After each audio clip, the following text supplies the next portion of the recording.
ఇవాళ ఏసీబీ, రేపు ఈడీ రెండు దర్యాప్తు సంస్థలు రమ్మంటున్నాయి విచారణకి. మరింతకి కేటీఆర్ వెళ్తారా? ఇప్పుడు ఇదే హాట్ టాపిక్. ఎస్, కేటీఆర్ ని ఫార్ములా ఈ రేస్ కేసు వెంటాడుతోంది. ఒకవైపు ఏసీబీ, మరోవైపు ఈడీ నోటీసులతో ఉక్కిరిబిక్కిరి చేస్తున్నాయి. ఇవాళ తమ ముందు హాజరు కావాలని ఏసీబీ ఆదేశిస్తే రేపు విచారణకు రావాలంటూ నోటీసులు ఇచ్చింది ఈడీ. ఈడీ నోటీసులపై ఇప్పటికే లీగల్ టీంతో చర్చించారు కేటీఆర్. మరి ఇవాల్టి ఏసీబీ విచారణకు కేటీఆర్ హాజరవుతున్నారా లేదా? ఏసీబీ నోటీసుల ప్రకారం అయితే ఉదయం 10 గంటలకే కేటీఆర్ విచారణకు హాజరు కావాల్సి ఉంది. 55 కోట్లు. ఆ 55 కోట్ల చుట్టూనే ఇప్పుడు పంచాయతీ అంతా. పాలనాపరమైన అనుమతులు లేకుండా అంత మొత్తం ఓ ఫారిన్ కంపెనీకి ఎందుకు ట్రాన్స్ఫర్ చేశారు? అది కూడా డాలర్లలో ఎందుకు ఇచ్చారు? ఇది ప్రశ్న. ఎన్నికల కోడ్ అమల్లో ఉన్నప్పుడు ఆగమేఘాలపై ఈ నిర్ణయం తీసుకోవడం వెనక సూత్రధారులు ఎవరు? ఇక ఇదే తేల్చేస్తామంటున్నాయి ఏసీబీ అండ్ ఈడీలు. ఈ కేసులో ఇవాళ కేటీఆర్ ఏసీబీ విచారణకు హాజరు కావాల్సి ఉంది. నోటీసుల ప్రకారం అయితే 10 గంటలకే హాజరు కావాలి. మరి ఆయన వెళ్తున్నారా లేదా? హైకోర్టు ఆదేశాలతో ప్రస్తుతానికి అరెస్ట్ టెన్షన్ అయితే లేదు. కానీ ఇవాళ ఏం జరగబోతుందన్నదైతే ఉత్కంఠ రేపుతోంది. ఇక బీఆర్ఎస్ వర్కింగ్ ప్రెసిడెంట్ కేటీఆర్ని విచారించేందుకు ఏసీబీ అధికారులు అంతా సిద్ధం చేసుకున్నారు. కొన్ని ప్రశ్నల్ని ఆయన ముందుంచబోతున్నారు. మరి కేటీఆర్ విచారణకు హాజరైతే ఓకే, కానీ లేకపోతే నెక్స్ట్ ఏం జరగబోతోంది? పరిణామాలు ఎలా ఉండబోతున్నాయి? ఇప్పుడు ఇదే చర్చించుకుంటున్నారు అంతా. అసలు కేటీఆర్ పై ఈడీ మోపిన అభియోగాలేంటి? ఏ కారణాలు చూపుతూ కేసు నమోదైంది? ఒకసారి చూద్దాం. హైదరాబాద్లో నిర్వహించిన ఫార్ములా ఈ రేస్కి సంబంధించి రూల్స్కి విరుద్ధంగా 54,88,00,000 రూపాయలని విదేశీ సంస్థకు అక్రమంగా చెల్లించారనేది అభియోగం. ఆర్థిక శాఖ నుంచి ముందస్తు అనుమతి తీసుకోకుండా, ప్రత్యేక ప్రధాన కార్యదర్శి ఉత్తర్వులు లేకుండా డబ్బు చెల్లించారు అనేది, అది కూడా డాలర్లలో చెల్లించారు అనేది ప్రధాన అభియోగం.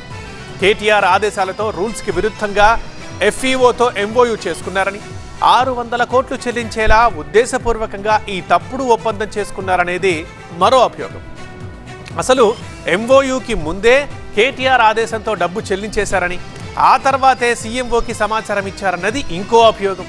క్యాబినెట్ ఆమోదం లేకుండా ఇలా డీల్ చేసుకోవడం ఆర్టికల్ 299 ఉల్లంఘన అంటూ ఎఫ్ఐఆర్లో పేర్కొంది ఏసీబీ. మోసం, నమ్మక ద్రోహం, నేరపూరిత చర్యల కింద కేటీఆర్ పై అభియోగాలు మోపింది ఏసీబీ. ఏసీబీ విచారణకు కేటీఆర్ హాజరవుతారా లేదా? ఈ మేరకు టీవీ9తో మాట్లాడారు కేటీఆర్. ఈ ప్రశ్నకు ఆసక్తికర సమాధానం ఇచ్చారు. తాను ఒక్క పైసా కూడా అవినీతికి పాల్పడలేదని అన్నారు.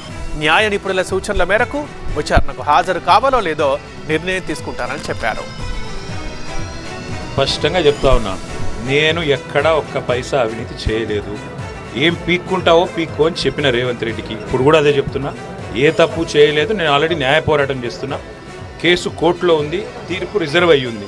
కాబట్టి తప్పకుండా నాకు విశ్వాసం ఉంది న్యాయస్థానాల మీద, ఈ దేశంలోని చట్టాల మీద. మా న్యాయవాదులు డిసైడ్ చేస్తారు నేనేం చేయాలి. నేనేమంటున్నా అంటే నాకు న్యాయస్థానాల మీద నాకు నమ్మకం ఉంది.